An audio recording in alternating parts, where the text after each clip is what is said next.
Hello everyone, welcome to enter study. इस lecture में हम फंडामेंटल अरिथमेटिक ऑपरेशन का लेक्चर सेकंड के बारे में डिस्कस करेंगे। जो आपका रिमेनिंग टॉपिक रह गया था उसको इसमें हम डिस्कस करेंगे, आपके साथ स्टडी करेंगे इसमें।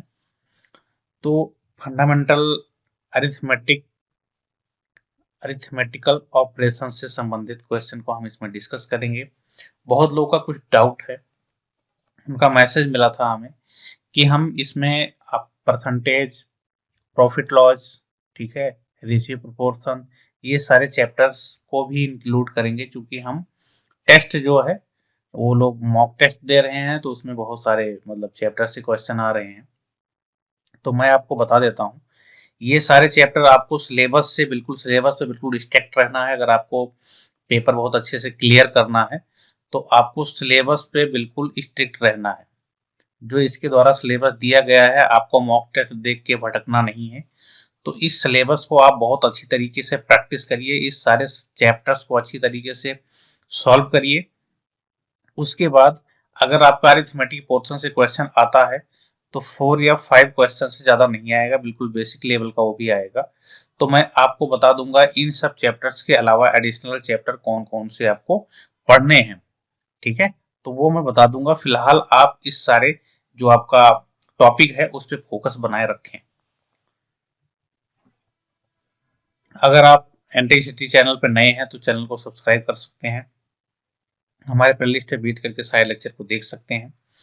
पीडीएफ पाने के लिए आप टेलीग्राम से जुड़ जाइए, ठीक है, या फेसबुक पेज से जुड़ सकते हैं। हम देखिए पिछले में सिंप्लीफिकेशन प्रीवियस लेक्चर में और डेसिमल के को कंप्लीट किया था। इस लेक्चर में हम square and cube, LCM, HCF और एक चैप्टर इसमें हम और ऐड कर दे रहे हैं, घातांक कड़ी यानी कि इंडिसेस एंड सर्ट्स, ठीक है, इंडिसेस एंड सर्ट्स, ठीक है, यानी कि घातांक और कड़ी और इसी के साथ ऐड कर लेंगे, छोटा सा टॉपिक है। तो ये हमारा एक बेसिक फंडामेंटल हो जाएगा, ठीक है। इसके अलावा आपको अगर आगे फर्दर स्टडी करनी है, आपने अगर कंप्लीट कर लिया है एडवांस मैथ, तो आप देख सकते हैं कौन कौन सा चैप्टर, मैं वो आपको बता देता हूं। जैसे परसेंटेज कर लीजिए आप, ठीक है, परसेंटेज। सेकेंड चैप्टर आप कर लीजिए प्रॉफिट लॉस, ठीक है। और थर्ड आप कर लीजिए discount. Fourth ratio and proportion, ठीक है। और फिफ्थ आपका जो पाई चार्ट है, यानी कि डीआई जिसे कहते हैं हम, डाटा इंटरप्रिटेशन। वैसे कि हमारा जो स्टैटिस्टिकल चार्ट है उसमें हम बेसिकली पढ़ेंगे जो बारंबारता है, ठीक है, और माध्यमाधिका, ये सारी चीजें डिस्कस करेंगे। लेकिन आपको डीआई पढ़ना है। और 6 जो चैप्टर है वो आपको पढ़ना पड़ेगा कोऑर्डिनेट। ये सब बहुत बेसिक लेवल का पढ़ना है, छोटे छोटे क्वेश्चन जो आते हैं, ताकि आपके मिस ना हो। तो एक्स्ट्रा चैप्टर्स आप इन्हें ऐड कर सकते हैं। और ये सारे चैप्टर के जो लेक्चर हैं वो हमारे चैनल पे बिल्कुल लास्ट में आएंगे। पहले हम फोकस करेंगे जितने आपके सिलेबस में दे रखे हैं उन पे अच्छा फोकस बनाएंगे। इसके बाद इन इन एक्स्ट्रा टॉपिक को भी हम देखेंगे, ठीक है, इन सारे चैप्टर को भी हम देखेंगे। आगे बढ़ते हैं। तो इस चैप्टर में हम सबसे पहले डिस्कस करते हैं लासा एंड मासा, यानी कि एलसीएम एंड एचसीएफ, ठीक है। तो देखते हैं बिल्कुल बेसिक से। एलसीएम क्या होता है? लीस्ट कॉमन मल्टीपल, यानी कि हिंदी में हम उसे कहते हैं लघुत्तम समापवर्त, ठीक है। यानी कि लीस्ट मतलब क्या कह सकते हैं? सबसे छोटा, ठीक है। अगर आप इसके डिफिनेशन पे जाएं, जो इसका मीन्स है सबसे छोटा। कॉमन मीन्स उभयनिष्ठ होगा। और मल्टीपल मीन्स गुणक, ठीक है। तो गुणक या गुणज, ठीक है। तो हम जो लघुत्तम समापवर्त किसे कहते हैं? मतलब छोटी सी छोटी संख्या लेते हैं, लीस्ट, छोटी सी छोटी संख्या जो प्रत्येक दी गई संख्या द्वारा पूर्णतया विभाजित हो। यानी कि अगर हम देखें तो एलसीएम हमारा क्या होता है? एलसीएम एक ऐसी संख्या होती है जो हम सारे नंबर से जिनको हम डिवाइड कर सकें, ठीक है, जो दी गई नंबर्स है उसको हम डिवाइड कर दें तो पूरा पूरा वो विभाजित हो जाए। तो एलसीएम क्या होगा, एलसीएम को हम जो दी गई संख्या होती है उससे डिवाइड करने पे पूर्णतः अगर विभाजित हो जाता है तो हम उसे क्या कहते हैं, वो लासा है। जैसे अगर ये एक छोटा सा एग्जाम्पल लें, एलसीएम आप 2, 3, 4 यानी कि 2, 3, 4 का अगर लासा निकालें, एलसीएम फाइंड आउट करते हैं हम, तो देखिए यहाँ से 4 3 12 दूना 24 आएगा। सॉरी, इसमें से दो दो कॉमन है, तो 4 3 12 12 आएगा आपका, ठीक है, 12 हुआ आपका लासा। अब देखिए 12 क्या है, 2 से भी पूर्णतः डिविजिबल हो जाएगा ये, ठीक है, 3 से भी पूर्णतः हो जाएगा और 4 से भी पूरा पूरा कट जाएगा। यानी कि 12 को आप अगर 2 से डिवाइड करें तो पूरा पूरा कट रहा 6 आ रहा है, ठीक है। अगर 12 को आप 3 से डिवाइड कर रहे हैं तब भी 4 आ रहा है, 12 को आप 4 से डिवाइड कर रहे हैं तो 3 आ रहा है। तीनों कंडीशन में ये पूर्णतः विभाजित हो रहा है और ये 12 आपका लीस्ट होना चाहिए। यानी कि अगर आप 12 के मल्टीपल में देखें तो क्या होगा, 12 12 दूना 24, 12 36, 12 चौक 48, 12 पंचे 60, इस तरह से संख्याएं चलती जाएंगी।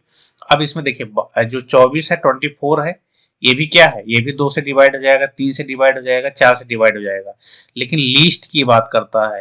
लीस्ट मतलब कि सबसे छोटा, तो इसके मल्टीपल में सबसे छोटा क्या होगा, 12 है, तो यही हमारा क्या होगा, एलसीएम होगा, ठीक है।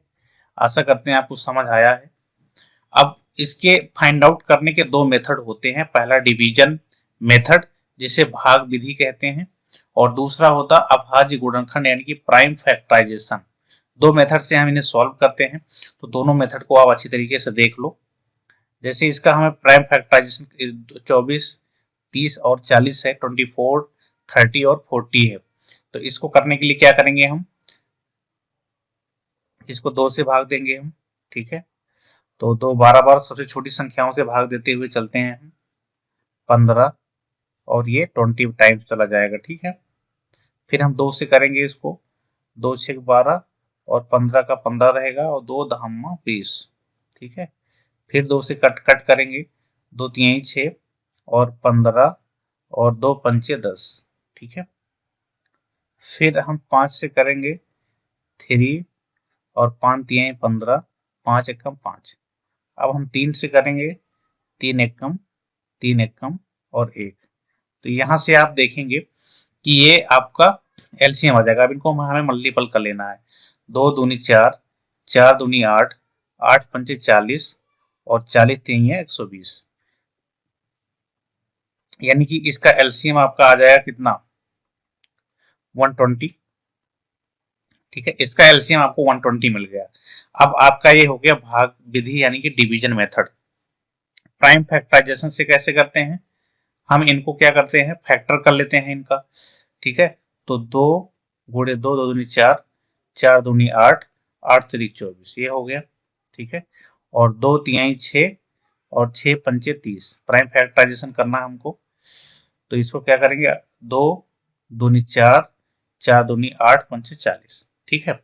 प्राइम फैक्टराइजेशन कर दिए, ठीक है। अब इन्हें अगर आप 2 की पावर के रूप में लिख के लिखे तो क्या होगा, 2 की पावर 3 इंटू 3, ये हो जाएगा 2 की पावर 1 इंटू 3 की पावर 1 इंटू 5 की पावर 1 है, एक की पावर है। और इसको अगर देखें 2 की पावर 3 इंटू 5 की पावर 1। अब देखिए इसमें आपको मैक्सिमम पावर लेना होता है, एलसीएम निकालने के लिए आपको बड़ी घात लेनी होती है, ठीक है। अब इसमें देखेंगे 2 की पावर सबसे बड़ी क्या है, 3 है, तो 2 की पावर 3 आप ले लेंगे, ठीक है, इनटू, अब देखिए 3 देखेंगे, 3 की पावर क्या मैक्सिमम 3 ही है और 5 की पावर मैक्सिमम क्या है 5 ही है। तो इस तरह से क्या हो जाएगा, 15 8 120, तो यहां से भी आपका एलसीएम 120 आ गया। तो यानी कि इस मेथड में, एलसीएम मेथड में आपको क्या लेना है, मैक्सिमम पावर वाली लेना है, ठीक है, बड़ी घात वाली संख्या को आपको ले लेना है, वही आपका एलसीएम हो जाएगा। कभी भी आपको फैक्टर के रूप में दिया रहे क्वेश्चंस और आपसे पूछ ले कि इसका एलसीएम क्या होगा, तो उसमें जो आपका प्राइम फैक्टराइजेशन के रूप में आप देख लेंगे, जैसे 2 है तो 2 की सबसे बड़ी पावर क्या है उसको ले लेंगे, 3 है तो 3 की सबसे बड़ी पावर, सारे संख्याओं को ऐसे हम सेलेक्ट कर लेंगे और उनका मल्टीपल कर लेंगे, वही हमारा एलसीएम हो जाएगा, ठीक है, वही हमारा एलसीएम हो जाएगा। अब आगे देखते हैं हम, हमारा जो दूसरा क्या है, हाईएस्ट कॉमन फैक्टर। ठीक है, अब इसमें देखिए हाईएस्ट कॉमन फैक्टर यानी कि एचसीएफ, जिसे हम हिंदी में कहते हैं महत्तम समापवर्तक। तो इसमें देखिए कॉमन, इसमें कह रहा है कि बड़ी संख्या, यानी कि सबसे बड़ी जो हो। कॉमन मतलब उभयनिष्ठ, उभयनिष्ठ फैक्टर मतलब गुणनखंड। ठीक है, अगर यहां से आप देखें, इसका कहने का मतलब यह है कि उसके गुणनखंड में जो सबसे बड़ा उभयनिष्ठ हो, जो सबसे बड़ी उभयनिष्ठ संख्या हो, यानी कि हाईएस्ट कॉमन फैक्टर, वही हमारा एचसीएफ होता है। ठीक है, हिंदी में अगर डेफिनेशन हम देखें, वह बड़ी से बड़ी संख्या जो प्रत्येक दी गई संख्या को पूर्णतया विभाजित कर दे। ठीक है, जो प्रत्येक दी गई संख्या को पूर्णतया विभाजित कर दे, यानी कि यहां से अगर आप देखें तो ऊपर आपका क्या रहेगा, नंबर्स। ठीक है, संख्याएं होगी और एचसीएफ नीचे होगा। ये चीजें आपको बहुत ध्यान से समझना होगा कि जो सारी संख्याएं दी गई हैं उसका एचसीएफ क्या होता है। एचसीएफ उन संख्याओं को पूर्णतया विभाजित करता है और उनमें जो कॉमन रहता है वो सबसे बड़ी कॉमन संख्या ही उसका एचसीएफ होती है। फॉर एग्जाम्पल, अगर आप देखें इसमें एचसीएफ आप 18, 24, 36, इसका देखें, अगर आप देखें कि इसका क्या होगा, इसमें लासा सॉरी मासा क्या होगा, एचसीएफ क्या होगा, तो देखिए 18, 24 और 36, तीन चीज आपको देखना है। तो इसमें आप देखेंगे दो से सब कट जाएंगे। ठीक है, दो से सारी संख्याएं क्या होंगी, कट जाएंगी। और देखो दो, दो से ये भी कट जाएगा, दो से ये भी कट जाएगा, दो से ये भी कट जाएगा। अब तीन से हम चेक करेंगे, तीन से 18, 3 × 24, 3 × 36, ये भी कट जा रहा है। ठीक है, अब इसके बाद अगला हम देखेंगे। ठीक है, आगे देखेंगे हम, तीन से भी कट गया तो हम आगे चेक करेंगे, उसके बाद चार से कटेगा, पूरा नहीं कटेगा। फिर हम पांच से देखेंगे, सारी संख्या नहीं कटेगी। अब छह से देखेंगे, 6×3 = 18 कट जाएगा, 6×4 = 24, 6×6 = 36। तो ये हो गया। अब सात से नहीं कटेगा, आठ से नहीं कटेगा, नौ से नहीं कटेगा, 10 से नहीं कटेगा। आप देखेंगे तो सारी संख्याएं नहीं कट रही हैं। तो यानी कि इसका जो हम देख रहे हैं वो या तो एक वन से पूरा पूरा कट रहे हैं तीनों संख्याएं। ठीक है, सेकंडली दो से, फिर इसके बाद तीन से, इसके बाद छह से। तो सारी संख्याएं जो हैं, मैक्सिमम क्या है, मैक्सिमम क्या है, 6 है, जिससे तीनों संख्याएं कट रही हैं।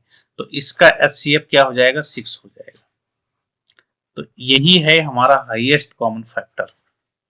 ठीक है, तो दी गई संख्याओं को जो संख्या पूर्णतः विभाजित करे वही हाईएस्ट कॉमन फैक्टर होगा और वो उसका सबसे बड़ी संख्या होनी चाहिए।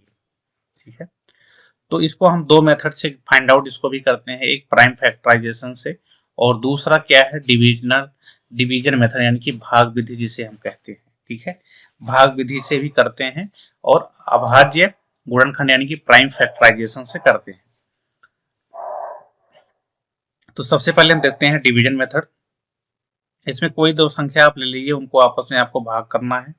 ठीक है, जैसे हमने 30 ले लिया, 24 और 30, तो 1 टाइम्स जाएगा 24। तो यहां से कितना बचेगा, 30 में से 24 निकालेंगे, 6 बचेगा। ठीक है, फिर इसके बाद आप यहाँ पे 24 आ जाएगा। ठीक है, अब 6 4 बार जाएगा, 6×4 = 24। ठीक है, ये पूरा पूरा कट गया। अब यहाँ से 6 संख्या आप उठा लेंगे और 6 से आप 40 को डिवाइड करेंगे। ठीक है, 40 को आप 6 से डिवाइड करेंगे तो 6×6 = 36, 6 बार जाएगा, 4 बचेगा यहाँ से। फिर यहाँ आपका ये वाली संख्या आ जाएगी 6, 4 × 4। ठीक है, तो यहाँ आपका बचेगा कितना, 2 बचेगा। फिर यहाँ पे संख्या आपकी 4 आ जाएगी, 4 से आप काटोगे तो 2 दूनी 4, पूरा पूरा कट गया, यानी कि दो, यही आपका क्या, यही दो एचसीएफ हो जाता है। ठीक है, तो कोई तो तीन संख्याएं दी गई रही, अगर बड़ी बड़ी संख्याएं हैं तो उनको आप भाग विधि से इस तरह से कर पाओगे तो आपका एचसीएफ एकदम से निकल के आ जाता है। सेकंड मेथड क्या है आपका, प्राइम फैक्टराइजेशन यानी कि अभाज्य गुणनखंड। अभाज्य गुणनखंड की कंडीशन में आपको क्या करना है, फैक्टर करना है। तो जैसे 24 है उसका कैसे कर पाएंगे आप, 12 दूनी 24 होता है, 2 × 3 = 6 और 6 दूनी 12, 2 ना 24, ठीक है। अगर आप इसको पावर के रूप में लिखना चाहें तो क्या हो जाएगा, 2 की पावर 3 इंटू 2, सॉरी 3, ठीक है। और ये क्या होगा, 6 पंचे 30, यानी कि 2 तिहाई 6 पंचे 30, ये हो जाएगा। 40 में आप देखेंगे तो 2 दूनी 4 और 4 दूनी 8 पंचे 40, ये हो जाएगा आपका। इसको अगर आपको लिखना है 2 इंटू 3 इंटू 5 ही लिख पाओगे पावर के रूप में। इसे लिखना होगा 2 की पावर 3 इंटू 5। अब देखिए एचसीएफ के कंडीशन में क्या है, आपको अगर मासा निकालना है तो उस कंडीशन में तीनों में जो आपका क्या हो, कॉमन हो, उसी को आपको लेना है। तो इसमें देखो 2 की पावर 1 इसमें है, 2 की पावर 1 इसमें है, 2 की पावर 1 इसमें है, और कोई चीज तीनों में कॉमन नहीं है। यहाँ पे 3 देख लो तो इसमें है, इसमें नहीं है। 5 उठा लो, 2 में है, तीसरे में नहीं है। तो ओनली कॉमन चीजें लेनी है आपको। तो यहाँ पे आपको क्या आ जाएगा, एचसीएफ ओनली 2 आ जाएगा, हाईएस्ट कॉमन फैक्टर ओनली 2 आ जाएगा, ठीक है। तो दोनों मेथड से आपको 2 आ गया। तो इन दोनों मेथड को आप अच्छे से समझ लें। इसको इस तरह को कैसे करना है आपको, कभी कभी एक्स वाई जेड के रूप फॉर्म में आपको फैक्टर दे दिया जाता है, एचसीएफ एलसीएफ पूछ दिया जाता है, तो उस समय आपको ऐसे ही करना है अभाज्य गुणनखंड की तरह से, ठीक है। आगे बढ़ते हैं, कुछ क्वेश्चंस देखते हैं। देखिए हाईएस्ट कॉमन फैक्टर, तो इसका भिन्नों का लासा क्या होगा। देखो भिन्नों का जो महत्तम समापवर्त पहले हम देख रहे हैं, तो इसमें क्या होगा, अंश का मासा डिवाइड बाई हर का लासा, ठीक है। यानी कि जो ऊपर लिखा है, ठीक है, न्यूमिनेटर और डिनोमिनेटर, तो अंश का मासा हो जाता है और हर का लासा निकालेंगे। अगर आप निकाल रहे हैं महत्तम समापवर्तक यानी कि एचसीएफ फाइंड आउट कर रहे हैं, तो ये फार्मूला से निकालेंगे आप भिन्नों का। अगर आप एलसीएम फाइंड आउट कर रहे हैं, लीस्ट कॉमन मल्टीपल फैक्टर, तो उस कंडीशन में क्या है, आपका अंश का वही हो जाता है जो आप फाइंड आउट करना है, जो आपको, तो अंश का क्या हो जाएगा, लासा हो जाएगा इस कंडीशन में, ठीक है। और हर का जो है वो मासा हो जाएगा, हर का मासा। दोनों एक दूसरे के अपोजिट हैं, कंफ्यूज नहीं होना है आपको, समझ के कर लेना है। कोई एक एग्जांपल लेकर के हम इसको आपको डिस्कस कर लेते हैं। जैसे मान लो एक संख्या है, 3 संख्याएं हैं आपके पास, 2/3, 5/6 और एक संख्या ले लेते हैं 4/5 मान लो ले लो। तो इसका अगर आपसे पूछे कि इसका एलसीएम क्या होगा, इसका एलसीएम क्या होगा, तो आप क्या बताएंगे, ठीक है। तो देखिए इस कंडीशन में आप 256 का क्या निकालेंगे, एलसीएम निकालेंगे। 256, सॉरी 254 है ना, 254 का LCM, least common multiple factor, और डिवाइड बाय 365, 3,6,5 का एचसीएफ निकालेंगे आप, यही आपका आंसर होगा। तो 254 का एलसीएम आप देखेंगे तो क्या होगा, 5 चौक 20, 2 ठीक है, 4 ठीक है, 20 आ जाएगा, यहाँ पे आपका 20 आ जाएगा, ठीक है। और एचसीएफ क्या होगा, 3, 6, 5, इनमें कोई चीज कॉमन नहीं है, यानी कि 1 कॉमन है तो 1 हो जाएगा। तो आपका 20 यही क्या, आपका यही आंसर हो जाएगा। तो इस तरह से क्वेश्चन को आपको करना है। जस्ट अपोजिट अगर आपका इसका एचसीएफ देखना है तो एचसीएफ भी आप इसका बता सकते हो। जैसे सेम इसका एचसीएफ देखना है तो कैसे करोगे, अब यहाँ पे 2, 5 और 4 का आप एचसीएफ निकालोगे, ठीक है। और 3, 6 और 5 का एलसीएम, तो इस कंडीशन में आपका 2, 5, 4, इनमें कोई चीज कॉमन नहीं, 1 कॉमन है, तो हमारा एचसीएफ 1 हो जाएगा। और 3, 6, 5, 3, 6, 5 में 6 पंचे 30, 30 3 से भी कटेगा, 6 से भी कटेगा और 5 से भी कटेगा, तो ये आपका 30 आ जाएगा इसका एलसीएम, यही आपका क्या हो जाएगा, आंसर हो जाएगा, ठीक है। तो अगर भिन्नों का लासा मासा निकालना है तो आपको इस तरह से फाइंड आउट करना पड़ेगा। आगे देखते हैं। देखिए अब हम कुछ रूल्स बता देते हैं लासा मासा से संबंधित। जैसे दो संख्याएं हैं आपके पास, कोई भी दो संख्याएं हैं ए और बी, तो ए और बी का जो गुणनफल होता है वो उनके एलसीएम और एचसीएफ के मल्टीपल के बराबर होता है। ठीक है, यानी कि दो संख्याओं का गुणनफल इक्वल टू लासा इंटू मासा होता है। ठीक है, तो जैसे मान लो आपके पास दो संख्याएं हैं 5 और 6।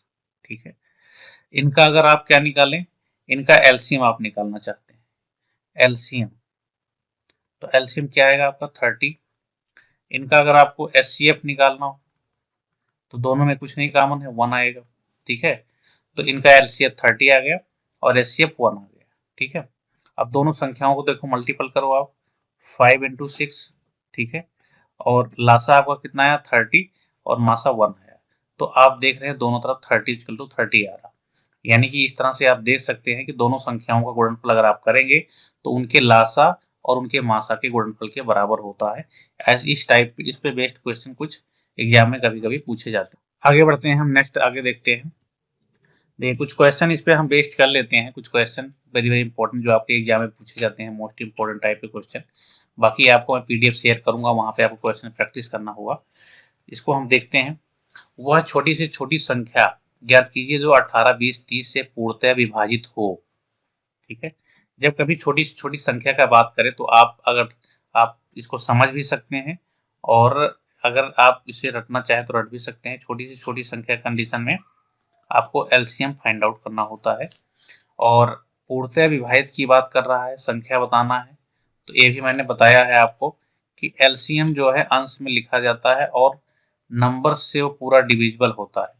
तो यहां से भी आपको ये पता चल रहा होगा कि आपको एलसीएम फाइंड आउट करना है, क्योंकि उसको भाग देने पर ही क्या होगा, वो पूर्णतः विभाजित होगा।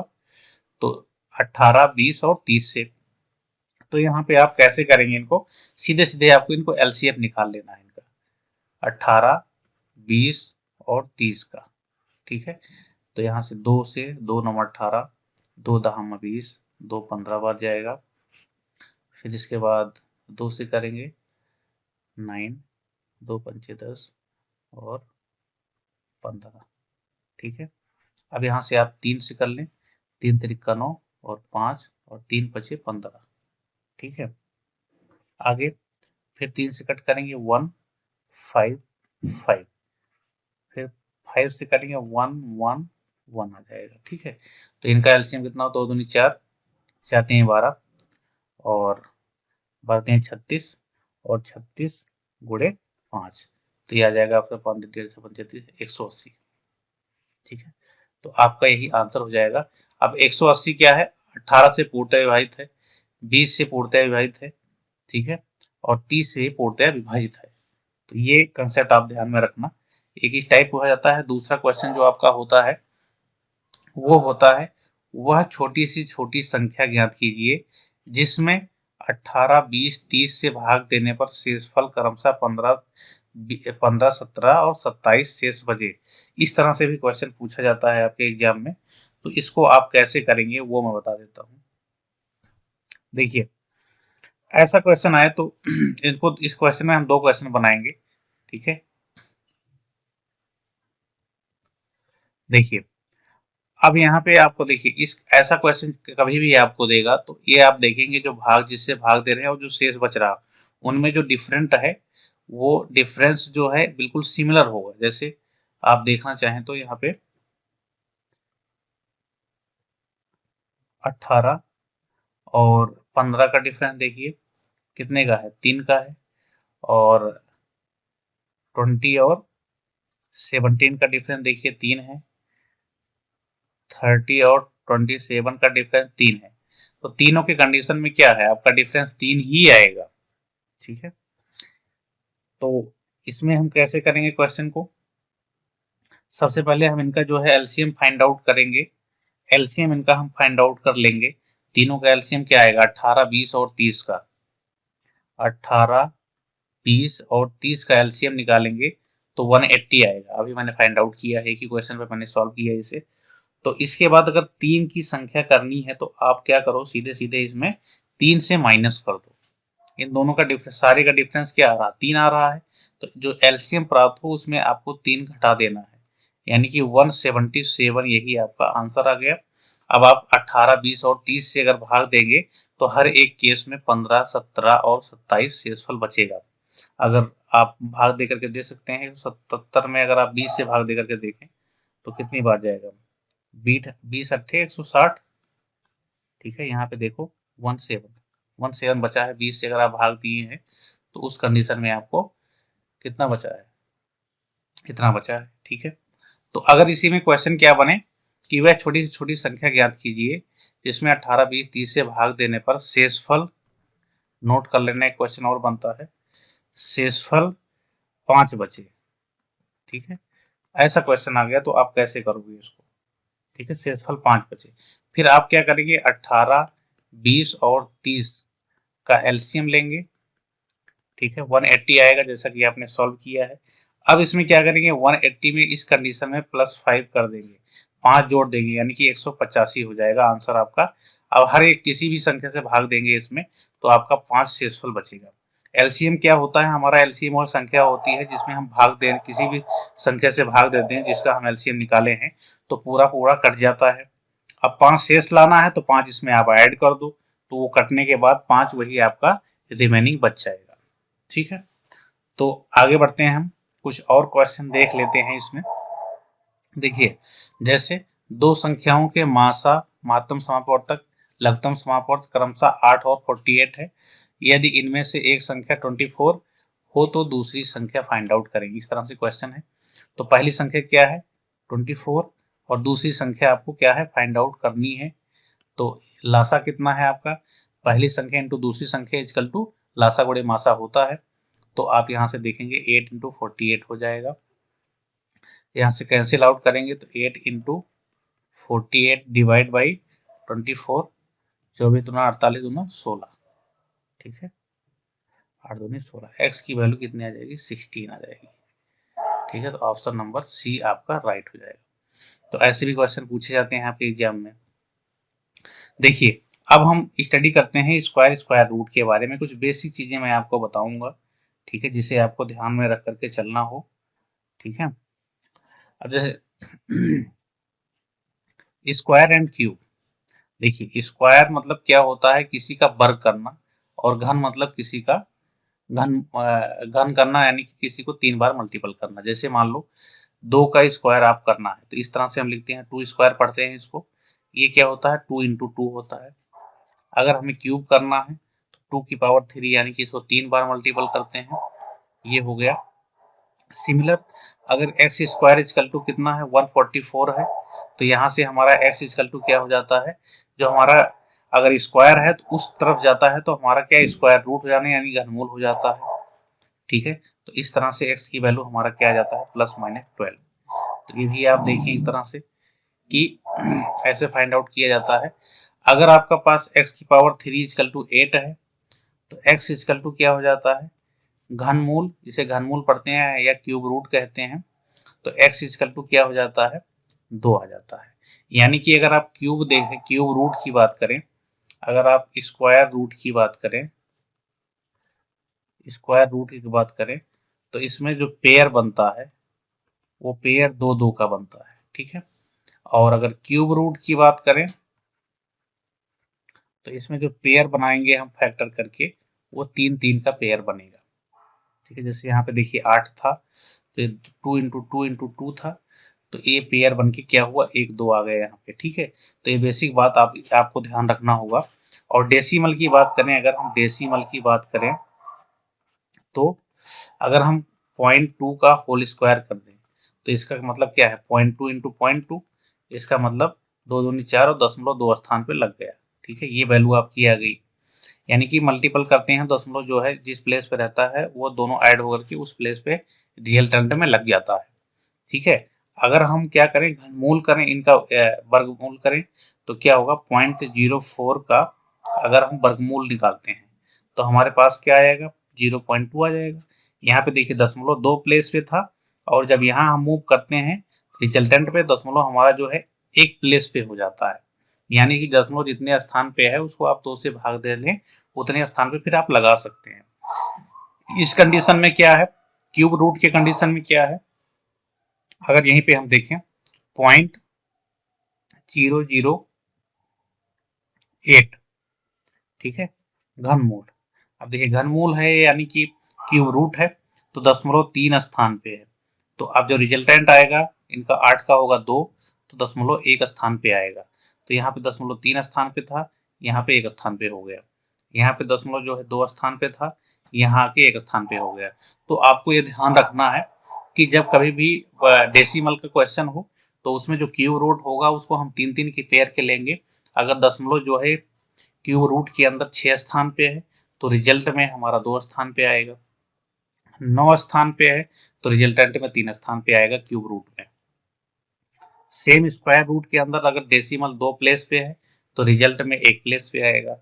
अगर मान लो 8 प्लेस पे है डेसिमल तो रिजल्टेंट में कितना आएगा, 4 प्लेस पे आएगा। यानी कि 2 का वो पेयर बनेगा, इसमें 3 का पेयर बनेगा। तो यहाँ से छोटी छोटी बात आपको समझ में आ रही होगी।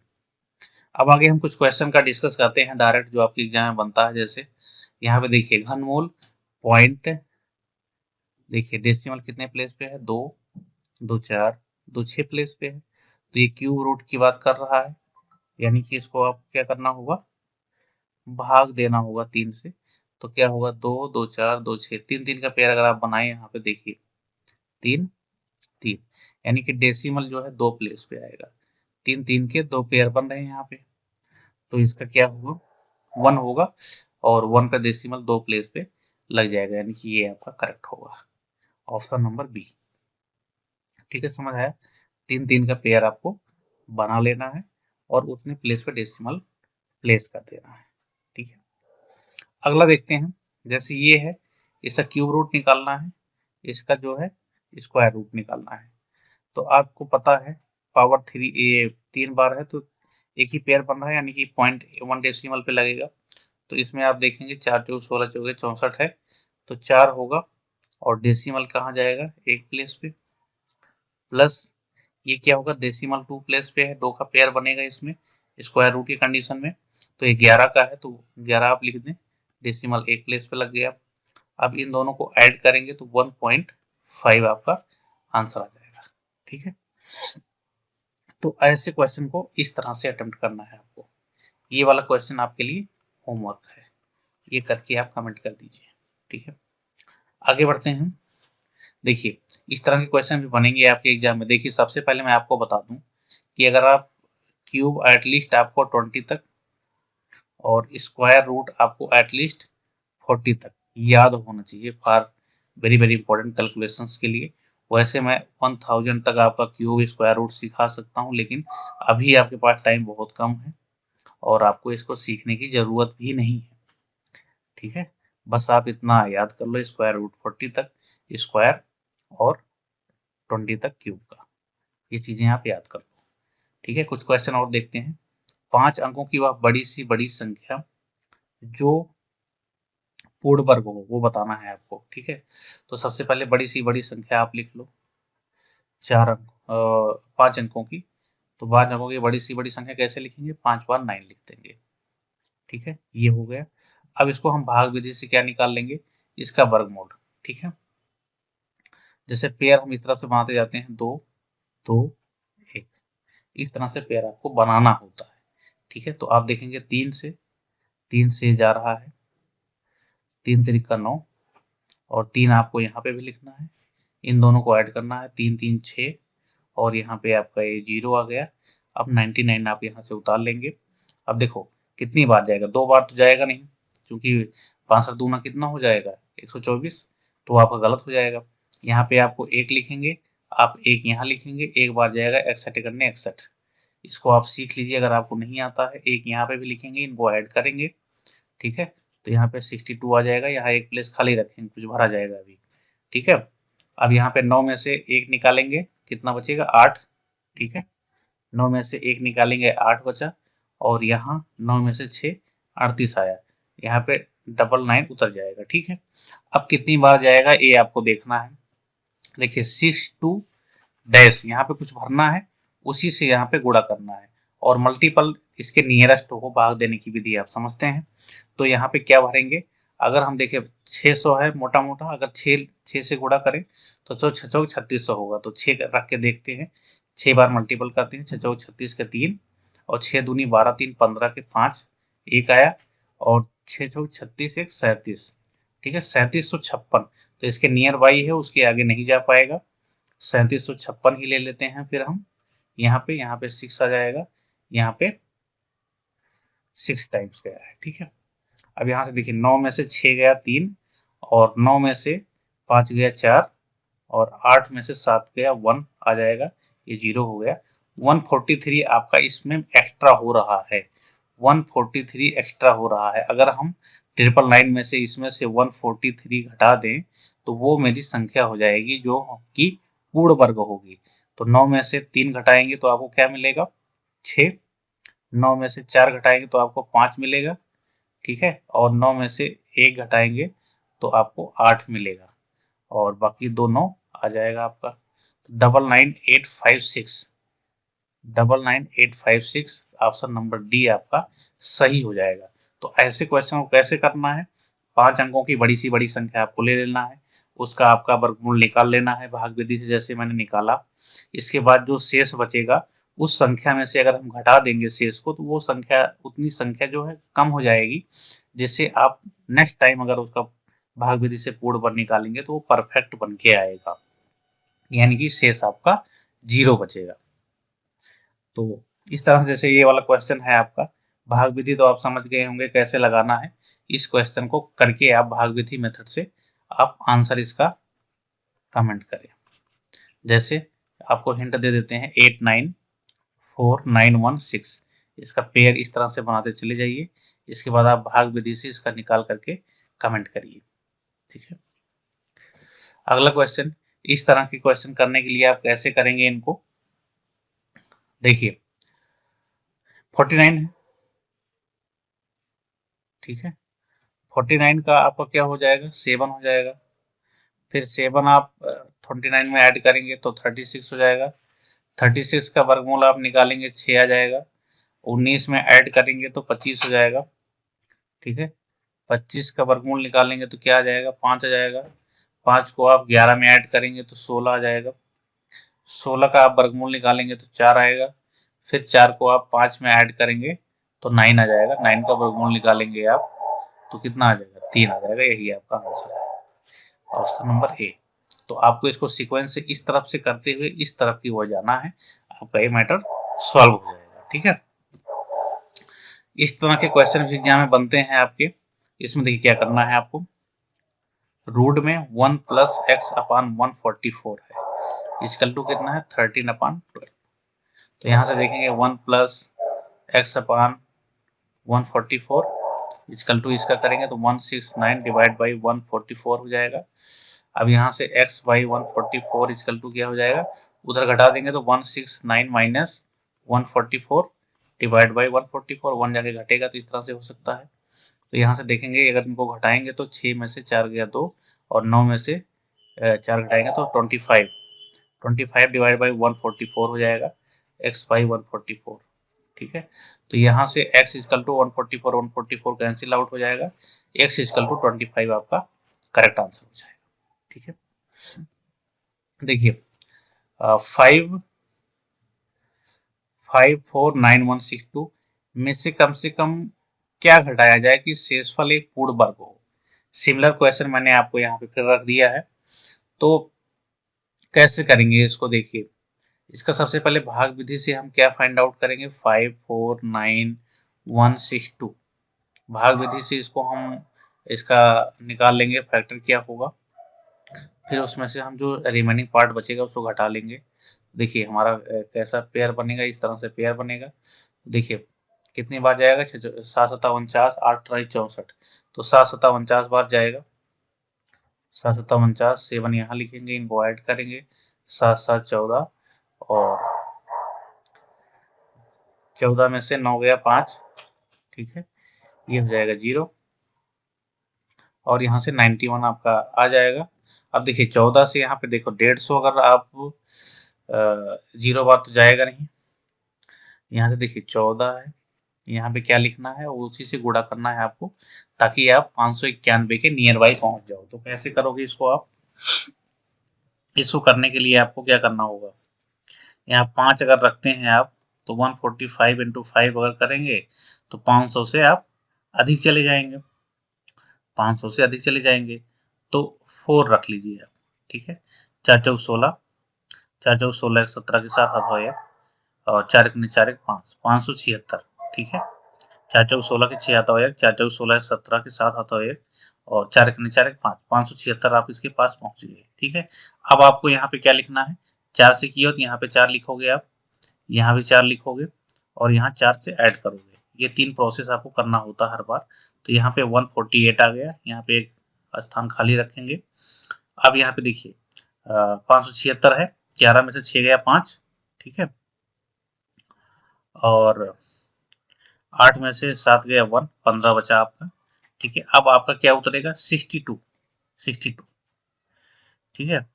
अब यहाँ पे क्या रखना होगा आपको, 1 बार जाएगा, यहाँ पे 1 रखेंगे, यहाँ पे 1, यानी कि 1481 करने में 1481। तो यहाँ से आप अगर देखेंगे 2 में से 1 गया 1, 6 में से 8 मतलब 16 में से 8 गया 8, और यहाँ 0, 81 आपका बचा। 81 जो है ये आपका शेष बचा। तो यानी कि अगर इसमें से आप 81 माइनस कर देते हो तो आपकी वह संख्या प्राप्त होगी जो पूर्ण वर्ग होगी। तो 2 में से 1 गया 1, और 16 में से 8 गया 8, ठीक है। 16 में से 8 गया 8। अच्छा, वही पूछा ही है कि क्या घटाया जाए, तो आप यहाँ पे सीधे सीधे आंसर क्या हो जाएगा, 81 आपको घटाना होगा, तो संख्या आपको मिल जाएगी, ठीक है। तो इस तरह से आप कर सकते हो क्वेश्चंस को। और सेकंड क्वेश्चन तो आपको करना है, ये आपके लिए होमवर्क है। 3 क्वेश्चन मैंने आपको होमवर्क दे दिया है, प्रैक्टिस मोर एंड मोर आपको करना है, उसी में आपकी सफलता है। अब ऐसा क्वेश्चन आ जाए, 1029 को किस छोटी से छोटी संख्या से गुणा करने पर प्राप्त संख्या एक पूर्ण घन होगी। ऐसा क्वेश्चन आ गया तो आप कैसे करेंगे उसको, वो देख लीजिए। देखिए 1029 को किस छोटी से छोटी संख्या से गुणा करने पर प्राप्त संख्या एक पूर्ण घन होगी, यानी कि क्यूब की बात कर रहा है। तो इस कंडीशन में क्या करना है आपको, तुरंत इनका फैक्टर करना है। फैक्टर से ही आपको पता चलेगा। ये सपोज 9 1 10 2 12, 3 से 3 का भी हो सकता है, 9 2 11 12, 7 से भी कट सकता है, 7 से लेट्स ट्राई, 7 एकम 7, और 3 32, 7 चौक 28, 28 4 7 49, ठीक है। फिर 7 से काटेंगे, 7 दूनी 14, 7 करने में, और 7 3 21, और 3 एकम 3, ठीक है। अब देखो आपको, देखिए ये पूर्ण घन होने के लिए इस संख्या का फैक्टर आपके पास क्या आ गया, 7 इंटू 7 इंटू 7 इंटू 3। अब देखिए पूर्ण परफेक्ट घन होने के लिए इसका 3 पेयर तो बन रहा है, लेकिन इसका जो है 3 पेयर नहीं बन रहा है। तो इसके स्थान पे हम 3 को और इंटू 3 को, दो अगर 2 बार हम 3 को गुणा कर दें तो ये पूर्ण घन हो जाएगा, ठीक है। तो यानी कि हमें क्या गुणा करना पड़ा, 9। तो हमारा ऑप्शन सी सही हो जाएगा। अब 3600 का है ऐसे, किससे भाग देंगे पूर्ण घन हो जाए, इसको आप ट्राई करेंगे, ठीक है। आप ट्राई करेंगे, फैक्टर करेंगे, और फैक्टर में जो चीजें एक्स्ट्रा बच रही होंगी जिनका पूर्ण घन नहीं बन रहा होगा, उसी से आप भाग दे देंगे, वो चीजें रिमूव हो जाएगी और वो एक पूर्ण घन के रूप में कन्वर्ट हो जाएगा। तो ये क्वेश्चन आप करके इसके बाद आंसर कमेंट करिए। अब कुछ हम सर्च एंड इंडिसेस के कुछ फार्मूले देख लेते हैं, कुछ इंपॉर्टेंट क्वेश्चन इसे पूछे जाते हैं सर्च एंड इंडिसेस पे, तो इसके हम फार्मूले देखेंगे। इसके बाद कुछ क्वेश्चन इसके आधारित देख लेते हैं, ताकि हमारा लेकिन लगभग बेसिक फंडामेंटल कंप्लीट हो जाए, ठीक है। जैसे कुछ फार्मूले आप नोट डाउन कर लीजिए। जैसे पहला फार्मूला है, अगर x की पावर a हो इंटू एक्स की पावर b हो इंटू एक्स की पावर c हो इंटू एक्स की पावर d हो, इस तरह से अगर कुछ है तो x की गुणा करने पर x की घातें जुड़ जाती हैं, यानी कि a plus B plus C plus D. x की पावर a ये होता है हमारा आधार, जिसे हम कहते हैं बेस, ठीक है। ये हमारा होता है घात, यानी कि जिसे हम कहते हैं पावर, ठीक है। तो ये इतनी चीजें आपको ध्यान रखनी है। अब देखिए जैसे गुणा करने वाली बात हो गई, सेकंड फार्मूला क्या है, अगर हम इसको भाग देते हैं तो आधार बराबर होने के कंडीशन में क्या होता है, ये सारे आधार बराबर होने के कंडीशन में है। अगर आधार बराबर नहीं है तो वो ऐड नहीं होंगे। तो अगर हम सेम आधार है और डिवीजन करते हैं तो घातें घट जाती हैं, यानी कि x की पावर a माइनस बी, अंश में से हर वाली घात घटेगी, ये ध्यान रखना आप। ठीक है। तीसरा फार्मूला क्या है, अगर x की पावर माइनस a है तो इसको हम लिख सकते हैं 1/x की पावर a, यानी कि हर में ले जा सकते हैं। ठीक है। फोर्थ फार्मूला क्या है, अगर x की पावर a की पावर b हो तो इसे कहेंगे x की पावर a इंटू बी में कन्वर्ट हो जाएगा ये। ठीक है। और फिफ्थ फार्मूला देखें, अगर x की पावर a है इक्वल टू x की पावर b, यानी कि दोनों का आधार समान हो और वो इक्वल टू में हो तो उनकी घातें जो है क्या होती हैं, बराबर हो जाती हैं, a इक्वल टू b हो जाएगा। ठीक है। ठीक। अगला क्या देखेंगे हम, अगर 6 वाला फार्मूला एक और देख लेते हैं। अगर रूट a और यहाँ पे x की पावर b हो तो इसको हम कैसे लिख सकते हैं, x की पावर b बाई a, यानी कि रूट में इसके अंदर जो होता है, जैसे रूट की वैल्यू क्या होती है 1/2 होती है और क्यूब रूट की जो वैल्यू होती है वो क्या होती है 1/3। ठीक है। ये चीजें ध्यान रखना आप, छोटी छोटी चीजें हैं ये। ठीक है। तो इस तरह से लगभग बनते हैं इंडिसेस और स्टेट्स से कुछ रूल हैं, तो इनको आप ध्यान रखो। आगे हम बढ़ते हैं, कुछ और फार्मूले देखते हैं, उस पर कुछ बेस क्वेश्चन भी देखेंगे। जैसे अगर आपके पास दिया हो root X, root X, root X, root X, ये रूट पूरे पे है। ठीक है, सारी संख्याओं पे है और ये इनफाइनाइट तक जा रहा है, इनफाइनाइट तक जा रहा है, तो उस कंडीशन में क्या होगा, उस कंडीशन में इसकी वैल्यू जो है x ही होगा, यही आपका आंसर होगा। जैसे कुछ क्वेश्चन पूछे जाते हैं आपके एग्जाम में, उस क्वेश्चन को ले लेते हैं। सपोज आपकी क्वेश्चन एक क्वेश्चन है कि रूट 5, रूट 5, रूट 5, रूट 5, इस तरह से आगे बढ़ते हुए जा रहे हैं सारे और इनफाइनाइट तक हैं। तो इसकी वैल्यू पूछ लेता है क्या है, तो इसका आंसर क्या आ जाएगा 5, 5 ही इसका क्या होगा, आंसर होगा।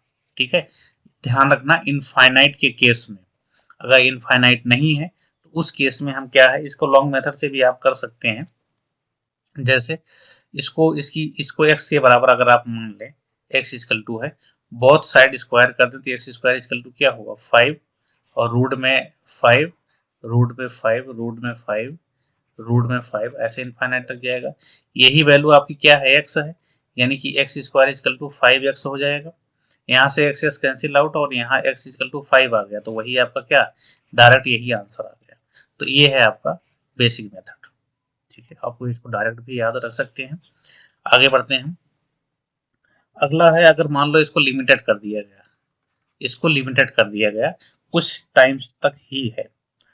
ठीक है। जैसे मान लो रूट एक्स में है, रूट एक्स में है, रूट एक्स में है, रूट एक्स में है, मान लो 4 टाइम्स तक ही है, इनफाइनाइट तक नहीं है, तो ये क्या होगा वैल्यू इसकी, एक्स की पावर जो होगा 2 की पावर एक्स माइनस 1 अपान 2 की पावर एक्स, ये फार्मूला बनता है आपका, ध्यान से याद कर लेना। यानी कि उसकी जो पावर है वो एक कम ऊपर रहता है, जस्ट नीचे रहता है 2 की पावर के रूप में। जैसे एक एग्जांपल हम इस पर ले लेते हैं, जैसे एक एग्जांपल हम ले लें root two, root two, root two, root two, एक एग्जांपल हम ले लेते हैं। तो इसकी वैल्यू क्या हो जाएगी, देखो यहाँ पे 2 होगी और 2 की जो पावर आएगा वो 2 की पावर x आएगा, यानी कि 2 दूनी 4 दूनी 8 दूनी 16, 16 माइनस 1 यानी कि ऊपर 15 आ गया और नीचे 16 आ जाएगा, यही आपका क्या हो जाएगा, आंसर हो जाएगा। ठीक है। तो कोरिलेट करके आप कर सकते हो। बेसिक मेथड क्या है, इसको हम x के बराबर मान लेते हैं या इसको हम मान लेते हैं a के बराबर है, तो हम इसको क्या करेंगे, सबसे पहले a स्क्वायर करेंगे तो 2 आ जाएगा, रूट में 2, रूट में 2 और रूट में 2, 3 बार आ गया। फिर इसको हम स्क्वायर करेंगे, फिर स्क्वायर करेंगे, तो ऐसे करते करते जाएंगे तो a की पावर 16 आ जाएगा ये, और इधर जो 2 बचेगा, ठीक है, और इधर वैल्यू जो है वो बढ़ती जाएगी, यानी 2 की पावर 8 हो जाएगी, फिर टू की पावर 4 हो जाएगा, टू की पावर 2 हो जाएगा और इसका लास्ट में 2 बचेगा। तो इनको आप अगर ऐड करोगे तो 8 4 12, 12 2 14 15, तो यानी कि x की पावर 16 इजकल टू हो जाएगा a की पावर 16 इजकल टू 2 की पावर 8 4 12 2 14 15 आया था ना। तो इसमें ये हो जाएगा आपका, और जब उधर जाएगा a की वैल्यू तो 2 की पावर 15/16 आ जाएगा, वही आपका आ जाएगा। तो आप डायरेक्ट फार्मूला भी याद कर सकते हैं और बेसिक फंडामेंटल भी आप देख सकते हैं। ठीक है, अब देखिए कुछ और इस पे बेस्ड कुछ पूछे जाते, कभी कभी सवाल पूछे जाते हैं, कड़ी के अंतर्गत ही आते हैं वो, तो उनको आप कैसे करोगे। जैसे आपको सबसे पहले मैं एक होमवर्क दे देता हूँ इस पे। अगर सपोज √5 हो, √5 हो, √5 हो, 5 बार हो, 4 टाइम हो गया, 5 टाइम्स हो गया, ये सारे हर एक पे हैं। इसकी वैल्यू आपको बताना है कमेंट करके। ठीक है, ये आपके लिए होमवर्क है। ठीक है, अब अगला हम देखते हैं, अगर कोई भी वैल्यू हो, सपोज ये फॉर्मूला और देखते हैं। जैसे अगर प्लस में यही वैल्यू आपको इनफाइनाइट तक दी जाए, x प्लस माइनस रूट में x प्लस माइनस रूट में x प्लस माइनस रूट में x, इस तरह जाती हैं, इनफाइनाइट तक जाती हैं, तो आपकी ये वैल्यू कितनी आएंगी। तो इस कंडीशन में जो आपकी वैल्यू आती है वो दो वैल्यू आती है, एक प्लस के केस में और एक माइनस के केस में। तो दोनों कंबाइंड फार्मूला में आपको बता रहा हूं, √4x plus minus, sorry plus minus नहीं होगा, कंट्रोल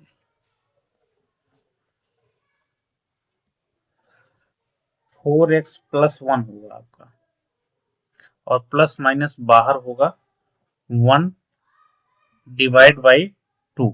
देखिए आप प्लस के केस में क्या करेंगे, अगर यहाँ पे प्लस आता है तो इसमें जो है प्लस वाला फार्मूला यूज करेंगे, और माइनस के केस में क्या होगा, आप माइनस वाला फार्मूला यूज करेंगे। यहाँ पे अगर क्वेश्चन में माइनस दिया है, एक्स माइनस रूट एक्स करके इनफाइनाइट तक दिया है, तो आप माइनस वाला फार्मूला लगाएंगे, अदरवाइज प्लस वाला लगाएंगे। ठीक है, कुछ इस पे क्वेश्चन भी ले लेते हैं ताकि आपको अच्छे से क्लियर हो जाए।